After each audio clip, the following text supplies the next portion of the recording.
आज 9th class में और सोशल साइंस में हिस्ट्री में देखना है हमको। शुरुआत करनी है आज से। सोशल साइंस के 1 to 1 वीडियो आपको मिलते रहेंगे। आज ये पहला वीडियो है। इस वीडियो के अंतर्गत हम पढ़ेंगे जो हमारा पहला चैप्टर है इतिहास का, फ्रांसीसी क्रांति। यानी फ्रांसीसी क्रांति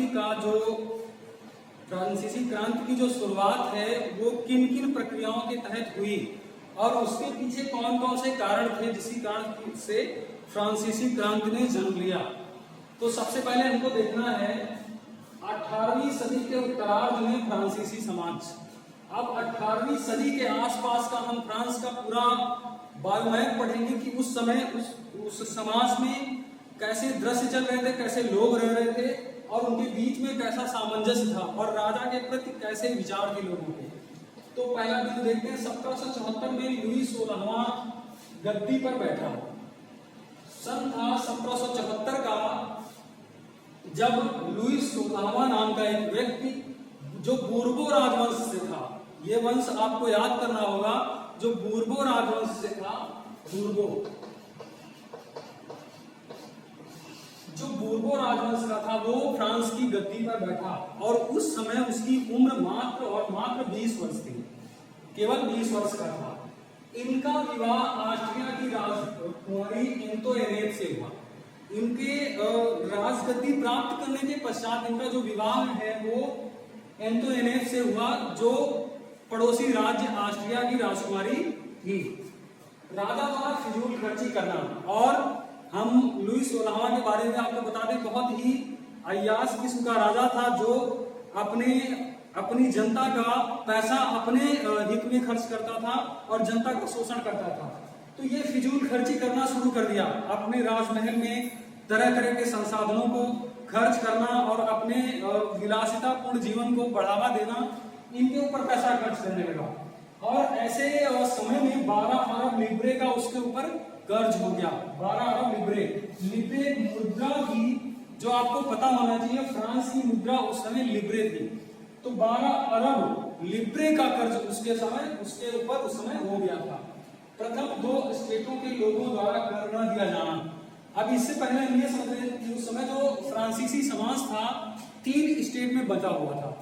पहला स्टेट है पादरी वर्ग, यानी ये ऐसा वर्ग था जो धर्म से संबंधित था और जो धर्म के उच्च पदाधिकारी होते थे वो पादरी वर्ग में आते थे।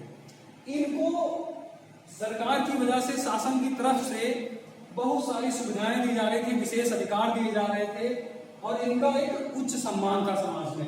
दूसरा स्टेट है कुलीन वर्ग। कुलीन वर्ग भी जो पैसे वाले लोग थे, जो राजा के नजदीक रहने वाले लोग होते थे, अमीर लोग कह सकते हैं। अमीर लोगों का कुनबा जो था वो कुलीन वर्ग की श्रेणी में आता था। इनका भी एक सम्मान था, इनकी भी एक समाज में अलग ही रेपुटेशन थी, पैसों की इनके पास कोई कमी नहीं थी। तीसरा स्टेट, अब इस स्टेट के बारे में हमको पढ़ना है, जो हमेशा समाज सरकार के द्वारा शोषित हुआ, वो समाज था तीसरा स्टेट, जिसमें तीसरा स्टेट स्वयं 3 भागों में बटा हुआ था।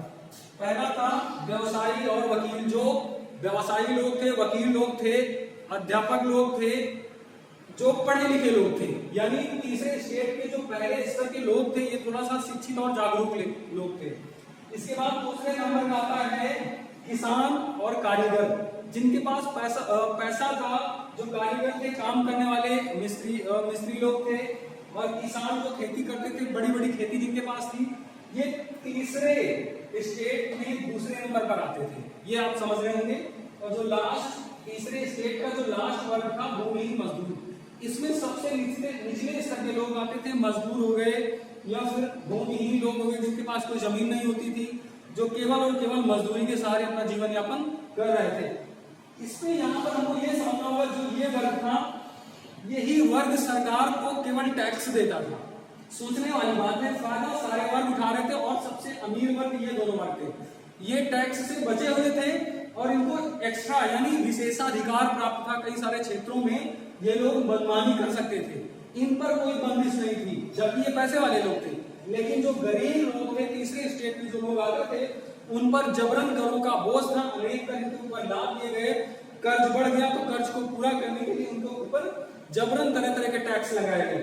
तो कहने का मतलब था यही जो तीसरा स्टेट है यही क्रांति के लिए उठ खड़ा होता है।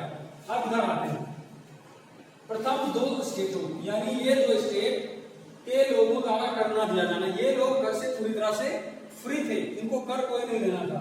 अगला पॉइंट समझेंगे टाइड, ये सब बहुत इंपॉर्टेंट। टाइड और टाइड, जो टाइड था ये एक प्रकार का धार्मिक कर था जो तीसरे स्टेट में रहने वाले लोगों के ऊपर जबरन एक नए टैक्स के रूप में थोप दिया गया, जो अनिवार्य था। यानी इस टैक्स को देना इन लोगों के लिए बहुत ही अनिवार्य था। कहां से लेके आते हैं कहां से नहीं लेके आते ये अलग का विषय था, लेकिन इनको ये टैक्स जमा करना था। राजकोष खाली था इसलिए। दूसरा टैक्स था टाइल, जो एक प्रत्यक्ष कर के रूप में हम जिसको जान सकते हैं।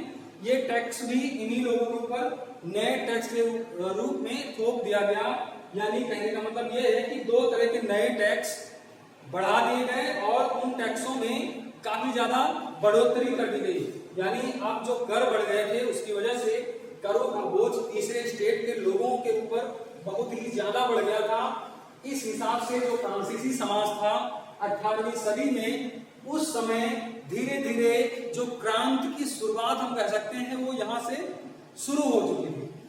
अनेक करों का बोझ, जैसा कि आप लोगों ने पढ़ भी लिया है कि 18वीं सदी में जो जनता थी वो भूख से त्रस्त हो चुकी थी। उसके पास खाने के लिए अनाज नहीं था, क्योंकि कभी बाढ़ आता था कभी सूखा आता था।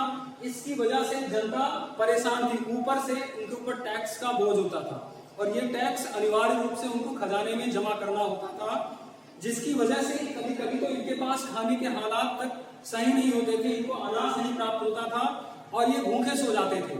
लेकिन एक समय ऐसा आता है बाद में फ्रांस के इतिहास में, यही जो तीसरा स्टेट है इसमें जो पहला वर्ग है व्यवसायी और ये वकील लोग या फिर शिक्षित लोग, ये लोग अपने से निचले स्तर के लोगों को जागरूक करते हैं, उनको प्रशिक्षित करते हैं और उनको क्रांति के लिए आंदोलित करते हैं कि आगे बढ़ो और अपने अधिकारों के लिए लड़ो। तो यहाँ तक एक वीडियो में आपने समझ लिया। इसके बाद के जो भी बिंदु हैं वो आपको अगले वीडियो में मिल जाएंगे। इसको आप लोग पढ़ते रहिए, समझते रहिए।